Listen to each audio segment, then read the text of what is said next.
और ये समझ लेना कि जो कुर्सी पर बैठा है वो उठने वाला ही है, और नहीं उठाएगा तो भगवान उठा के ले जाएगा। इसको कोई अपवाद नहीं है, ये बड़ा टेम्पररी काम है। ये आने के बाद बिल्कुल शांति से रहो, भांग में मत आने दो, नहीं तो होली के दिन भांग पीने के बाद जैसा होता है। आज का दिन हमारे लिए बहुत ही भाग्यशाली दिन है। आज से 40 साल पहले पूरे देश में भारतीय जनता पार्टी की जब स्थापना हुई थी, तब देश में करीब 20 एक जगह पर बड़े बड़े कार्यक्रम हुए थे। और आज के दिन 40 साल पहले न्यू इंग्लिश महल में राम जेठमलानी जी और शांति भूषण जी के उपस्थिति में भारतीय जनता पार्टी की स्थापना हुई थी। ऐसे 20 जगह पर अलग अलग नेता उस समय गए थे, और ये जो कार्यक्रम हुए थे उस समय भारतीय जनता पार्टी के विचारों के बारे में भी, संविधान के बारे में भी और उद्दिष्टों के बारे में भी काफी चर्चाएं हुई थी। उसी के बाद हमारा मुंबई के बांद्रा रिक्लेमेशन पर अधिवेशन हुआ था। उसमें एमसी छागला, मोहम्मद करीम छागला प्रमुख अतिथि थे, और उन्होंने कहा था कि देश के भविष्य का जिम्मेदारी जिस पार्टी पर आने वाली है और जिसका प्रधानमंत्री बनने वाला है, उनके साथ मैं यहां आज उपस्थित हूं। इस बात का मुझे बहुत बहुत सौभाग्य है। जो छागला साहब ने कहा था वो बात सिद्ध हुई।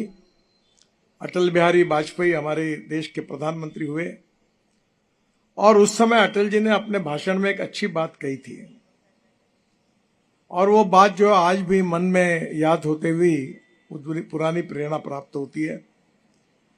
अटल जी ने कहा था कि अंधेरा छटेगा, सूरज निकलेगा और कमल खिलेगा। और मुझे लगता है कि उनकी भविष्यवाणी आज सिद्ध हुई है। पार्टी की जो स्थापना हुई थी वो किसी व्यक्ति को प्रधानमंत्री बनने के लिए नहीं हुई थी। जब जब लोग हमें नारा दोहराते थे कि अगली बारी अटल बिहारी, देश का प्रधानमंत्री कैसा हो, अटल बिहारी जैसा हो, तो अटल बिहारी एक आग्रह से सबको कहते थे कि देश का प्रधानमंत्री कौन होगा ये महत्वपूर्ण नहीं है, ये देश कैसा होगा ये ज्यादा महत्वपूर्ण है। और वही बात को लेकर हम आज तक 40 साल काम करते रहे, और काफी हमारे उद्दिष्टों को, सपनों को हमने पूरा किया है। आने वाले समय में ये 40 साल में और इसके पहले भी हमारे जो विरोधी थे उन्होंने हमारे बारे में जितना जहर घोलने का काम था उतना किया है। हमारी पार्टी जातिवादी नहीं, सांप्रदायिक नहीं है। हमारी पार्टी किसी मजहब के खिलाफ नहीं है। हमारी पार्टी जो मानती है कि समाज के अलग अलग लोग की उपासना पद्धति अलग अलग हो सकती है। कोई मंदिर में जाता होगा, कोई मस्जिद में जाता होगा, कोई गुरुद्वारा में जाता होगा, और हर व्यक्ति को अधिकार है उसकी जिस भगवान पर, जिस पर विश्वास है, उसकी पूजा करना उसका अधिकार है। पर यह अलग अलग पूजा पद्धति होने के बाद भी हम सब भारतीय है। हमारा इतिहास, संस्कृति और विरासत एक है। और विशेष रूप से बात इसलिए महत्वपूर्ण है कि अभी ईरान और अमेरिका के बीच में युद्ध चल रहा है, और मुझे शिपिंग मंत्री जब मैं था तो चाबार करके एक बहुत बड़ा पोर्ट ईरान में बनाने का सौभाग्य मिला। मैं 7-8 बार ईरान गया था, और ईरान से यहां जाते समय एक बार मैं स्पेशल फ्लाइट, डिफेंस की फ्लाइट से जाता था, तो पाकिस्तान ने बीच में मुझे फ्लाइट को रोक दिया और कहा कि आप आगे नहीं जाना, यहां से वापस जाओ। फिर वापस आकर फिर गुजरात की तरफ आकर मैं चाबार में गया। तब मुझे पता चला कि ये जितने अलग अलग देश है, अफगानिस्तान हो, ईरान हो, जहां तक आज का पाकिस्तान हो, उज्बेकिस्तान हो, यानी जहां तक सिंधु नदी जो का उगम हुआ उसके आगे भी जाकर जो आर्य संस्कृति थी उसके साथ हमारा रिश्ता था। और मैं जब अयातुल्ला खोमेनी साहब को मिलने के लिए उनके घर पर गया था तो उन्होंने मुझे एक प्रश्न पूछा। उन्होंने ये प्रश्न पूछा कि क्या आपको पता है कि हमारी पर्शियन भाषा कहां से आई है? मैंने कहा मुझे नहीं पता। तब उन्होंने मुझे बताया कि पर्शियन भाषा संस्कृत से आई है और संस्कृत हमारी मूल भाषा है। ये ईरान के अयातुल्ला खोमेनी ने मुझे बताया। और ईरान में तेहरान यूनिवर्सिटी में संस्कृत का विभाग है, संस्कृत की चेयर है। और बाद में उन्होंने पूछा कि हम कहाँ के, आपको पता है कि हमारा ओरिजिन कहाँ का है? उन्होंने लखनऊ के पास एक गांव का उल्लेख किया, वहां के हम रहने वाले हैं। तो हम यही कहते हैं कि अलग भाषा अलग वेश, फिर भी हमारा एक देश। कश्मीर हो या कन्याकुमारी, कश्मीर हो या गुवाहाटी हो, गुवाहाटी प्रसन्न आ रहा है अपना, कश्मीर हो या गुवाहाटी, अपना देश अपनी माटी। यानी हमारी विरासत एक है, इतिहास एक है, संस्कृति एक है। और इसलिए आज हमारे पास कुछ लोग, अब्दुल रहमान अंतुले साहब हमारे मुख्यमंत्री थे और मुझे नई नई राजनीति में आया था। एक बार उन्होंने मुझे बुलाया, बताया, बोला आपको पता है कि मैं कौन हूं? मैंने बोला मुझे नहीं पता। बोले मैं कोकणस्थ ब्राह्मण हूं और मेरा नाम करंदीकर है। पर हमारे यहाँ उस समय हमारे हिंदू धर्म में ऐसी गलत प्रथाएं थी कि कोमड़ी खाने के बाद उसके बाकी का पार्ट अगर किसी के घर में डाल दिया तो बोलते ये गया। कोई 7 समुद्र के गया कहीं फॉरेन में तो हिंदू धर्म से निकाल दो। इन लोगों ने हमारा, ये कुछ पंडितों ने दयाशंकर जी ने नहीं उस समय के कुछ प्रकार के जो ब्राह्मण और पंडित थे, उनने गलत बातों के कारण हिंदू धर्म का बहुत नुकसान किया। छुआछूत, अस्पृश्यता, जातीयता कहीं नहीं थी, ना है, ना हम मानते हैं।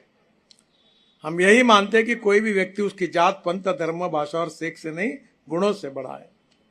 और इसलिए आज हमारे बारे में जो गलत प्रचार किया जाता है कि इस जाति की पार्टी है, गांधी के हत्यारे है, मुसलमानों के अल्पसंख्यक समाज के विरोध में है। और इसलिए अटल बिहारी वाजपेयी जी ने अध्यक्ष बनने के बाद एक बहुत अच्छी मुलाकात दी थी। आपको पता होगा कि शोले पिक्चर आपने देखा होगा, और शोले की जो कथा थी वो सलीम जावेद की थी। वो जावेद अख्तर जो शबाना आजमी करके एक्ट्रेस है, उसके पति है, उन्होंने अटल बिहारी वाजपेयी की एक मुलाकात ली और मुलाकात में उन्होंने एक प्रश्न पूछा था कि अगर आपके भारतीय जनता पार्टी का राज्य आएगा तो क्या सेकुलरवाद खत्म हो जाएगा? क्या इस देश के मुसलमानों को आप देश से बाहर निकाल देंगे? तब अटल बिहारी वाजपेयी ने एक जवाब दिया था कि ये देश सेकुलर है और सेकुलर रहेगा। और ये देश सेकुलर है, सेकुलर रहेगा, इसका कारण बीजेपी और आरएसएस नहीं है। तो इस देश का जो बहुसंख्य हिंदू समाज है, उसका इतिहास, संस्कृति, विरासत, उसका जो सर्वसमावेशकता है, वही भारतीय संस्कृति है। और इसके कारण किसी भी इसी धर्म के ऊपर कोई अन्याय नहीं होगा। पर इसका इंटरप्रिटेशन कुछ बार गलत किया जाता है। हमारे से भी कुछ लोग अलग अलग बातें कह देते हैं और इसलिए हमें ये आगे चलकर भारतीयत्व, जिसको हम राष्ट्रीयत्व कहते हैं, वो भारतीयत्व यही राष्ट्रीयत्व है और राष्ट्रीयत्व और भारतीयत्व यही हिंदुत्व है। हिंदू ये जात नहीं, पंथ नहीं, धर्म नहीं। सुप्रीम कोर्ट ने डेफिनेशन की है, एक जीवन पद्धति है, वे ऑफ लाइफ है। और इसलिए वो विशाल है और सबको समाने वाला है। और सेक्युलर शब्द के बारे में जो लोकतंत्र में उल्लेख किया जाता है, वो सेक्युलर शब्द का अर्थ है, जो हम लोग समझते हैं वो करते धर्मनिरपेक्षता। सब लोग नेता यही बोलते हैं। आप घर में जाकर इंग्लिश डिक्शनरी निकालो, उसमें सेक्युलर शब्द का अर्थ धर्मनिरपेक्षता नहीं है, सर्वधर्म समभाव ये अर्थ है। सब धर्मों का, सब विचारों का सम्मान करना चाहिए और इसलिए किसी को अधिकार है, फंडामेंटल राइट्स है। और इसलिए सेक्युलर जो होता है उसका अर्थ सर्वधर्म समभाव है। पर एक बात जरूर है कि सरकार सेक्युलर होनी चाहिए, राजा सेक्युलर होना चाहिए, गवर्नमेंट सेक्युलर होनी चाहिए, पर व्यक्ति कभी धर्मनिरपेक्ष नहीं हो सकता। अगर होता तो राजीव गांधी और इंदिरा गांधी के मृत्यु के बाद ब्राह्मणों को बुलाकर उनका मंत्राग्नि नहीं किया गया। तो सवाल ये उठता है कि जब वो सेक्युलर थे तो काय के लिए बुलाया ब्राह्मणों को? क्यों उनका विधि कहा गया? क्योंकि उनके साथ धर्म जुड़ा हुआ था, वो स्वीकार करते थे। और इसलिए आज हम सर्वधर्म समभाव, ये हमारा अर्थ है। सब धर्मों का सबको सम्मान करना है। और हमारी राष्ट्रीयता ये भारतीयत्व है। हमारा मुसलमान जब मक्का मदीना जाता है तो उसको हिंदी मुसलमान कहते हैं। वो कोई अरब या कुवैत से या कोई दुबई से या कोई अफगानिस्तान से वो नहीं कहते, हिंदू बोलते उसको, हिंदी। इसका उल्लेख यही है कि हमारी संस्कृति और इतिहास के बारे में बीच में अंग्रेजों के कार्यकाल में हमारे दिमाग में गलत बातें बैठा दी गई है। और इसलिए हमें आने वाले समय में जो हमारे प्रति अपप्रचार हुआ है, जिसके कारण हमारे प्रतिमा के बारे में मुसलमानों के विरोध में है, अल्पसंख्यक समाज के विरोध में है, हम जातीयवादी है, इस प्रकार के जो आरोप होते हैं वो गलत है। और इसलिए भारतीय जनता पार्टी में और हमारे यहाँ एक बात होती है, हमारे यहाँ जब कोई भी अच्छा कार्य होता है तो हम ये नहीं कहते कि हमारे परिवार का कल्याण हो, हमारे जात का कल्याण हो, हमारा कल्याण हो, ये नहीं कहते। हम कहते हैं विश्व का कल्याण हो। पहले हम बोलते हैं विश्व का कल्याण हो, विश्व में सब लोग हैं। यही हमारी भारतीय संस्कृति है और इसी के आदर्श छत्रपति शिवाजी महाराज है। क्या आपने शिवाजी महाराज के इतिहास में कभी देखा है कि एक भी मस्जिद को तोड़कर उन्होंने कभी मंदिर बनाया? महिलाओं के बारे में कभी भी उन्होंने आदर और सम्मान रखा। जब कल्याण का किला जीते थे तो कल्याण के सूबेदार की बहू बहुत सुंदर थी, तो शिवाजी महाराज के जो सरदार थे वो उसको लेकर अरेस्ट करके शिवाजी महाराज को उसको प्रेजेंट करने के लिए जब गए तब उन्होंने कहा ये गलत है। उन्होंने उसका आदर किया, सम्मान किया, साड़ी दी, उसका सत्कार किया और उन्होंने कहा कि मेरी मां भी सुंदर होती तो मैं इतना सुंदर रहता था। ये कहकर उसको वापस अपने घर में बुलाया, वापस भेजा। ये हमारी संस्कृति है और इसलिए मां बहनों की रक्षा करना ये हमारी संस्कृति है। मैं जब एक बार ताजबाग में गया था, अफू, गांजा, चरस सब चल रहा था, गुनेगारों का राज्य था। यहाँ नरुल हसन हमारे डीएसपी थे, सब तकरारें कर रहे थे। रात को 7-8 बजे के बाद हमारी मुस्लिम माँ बहनें रोड पर घूम नहीं सकती थी। मैंने भाषण में कहा कि एक एक को चुनो और ठोको, ऐसा कि यहाँ एक भी अफू, गांजा, चरस का कोई दुकान नहीं चल पाए। हमारी मुस्लिम समाज की माँ बहनें रात को 12 बजे अकेली इस रोड से जा सकेगी, ऐसी उसकी सुरक्षा होनी चाहिए। और मैंने कहा सुताओ, मैं बैठा हूं।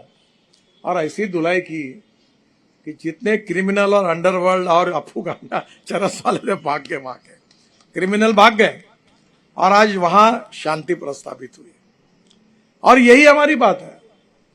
हम लोगों को पानी मिले, लोगों को अच्छे रोड मिले, बेरोजगारों को रोजगार मिले, गरीबी भूखमरी से मुक्ति मिले, सबकी स्वास्थ्य की सेवा हो और लोगों की, गरीबों को अपना जीवन अच्छी तरह जी सके, ऐसा भारत निर्माण करना चाहते हैं। और आज ये 40 साल, ये बहुत बड़ा समय है और कहा तो कम समय है। हमारे स्वर्गीय दत्तोपंत ठेंगड़ी ऐसा कहते थे कि every politician thinks about is next election.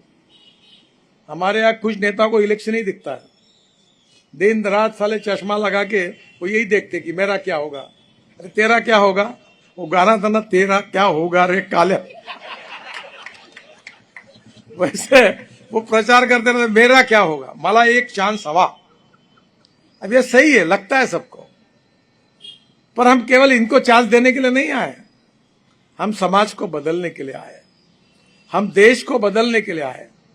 और अगर ईमानदारी से काम करेगी तो चांस मांगने की जरूरत ही नहीं। जनता तुम्हारे साथ आएगी, जनता तुमको समर्थन करेगी। और इसलिए हमको 40 साल में हमारा कार्य जो हुआ वो काफी हुआ है, पर आगे और काम करना है। चुनाव की राजनीति में हम जरूर है, पर चुनाव के माध्यम से आई हुई सरकार के माध्यम से अगर हम सत्तारूढ़ पार्टी में है तो गरीब का कल्याण करना है, अंत्योदय का उद्देश्य हमारा है और यही भाव रखकर हमको आगे जाना है। पीढ़ियां बदल रही है और 40 साल पहले जो लोग थे शायद उसमें से मुझे दिखता नहीं कोई होगा तो गिरीश पुराणिक शायद होगा। गिरीश आएगा तू होता का न्यू इंग्लिश शाळेत मालती ते बड़ी है। हाँ दादा हांडे है, मैं था। अब 40 साल पहले के कार्यकर्ता चले गए, बहुत से 46 साल पहले के बहुत से कार्यकर्ता चले गए। ये चलने वाला है, जिसका जन्म होता है उसका मृत्यु अटल है। पीढ़ियां बदलती है, नेतृत्व बदलता है और नेतृत्व बदलना भी चाहिए, पर इसका मतलब नेतृत्व के पेट से नेता नहीं पैदा होने चाहिए, कार्यकर्ताओं से नेतृत्व पैदा होना चाहिए और वो कार्यकर्ता वो झंडा लेके आगे चलते रहेंगे। और हम जब तक चलते रहेंगे कि जब तक हमारी मातृभूमि को, हमारी भारत को हम विश्व की ताकत नहीं बना पाएंगे, हम दुनिया की महाशक्ति नहीं बना पाएंगे, गरीबी, भूखमरी, बेरोजगारी को हम समाप्त नहीं कर पाएंगे, तब तक हम चलते रहेंगे और हमारे उद्दिष्टों को हम पूरा करेंगे। जात पात धर्म इसके बारे में कोई डिस्क्रिमिनेशन नहीं होगा। ऐसा एक समाज हमको बनाना है, ऐसा एक देश बनाना है और इसके लिए हम काम कर रहे हैं। यही संकल्प आज के दिन हम सब ने करना चाहिए और मेरा विश्वास है कि आप, हमारी पीढ़ी, आपकी पीढ़ी, आज मैं कहता था यहाँ मैं युवा मोर्चा का अध्यक्ष था और युवा मोर्चा का अध्यक्ष था तो आज के वो युवा जो है वो बूढ़े सीनियर सिटीजन बन गए। अब नहीं है। हमारे समय वो यूथ कैडर करके था दत्ता मेघे साहब का, वो दत्ता युवा नेता दत्ता मेघे जिंदाबाद। अब वो एक समय वो युवा नेता थे, अब बाद में सीनियर सिटीजन हो गए।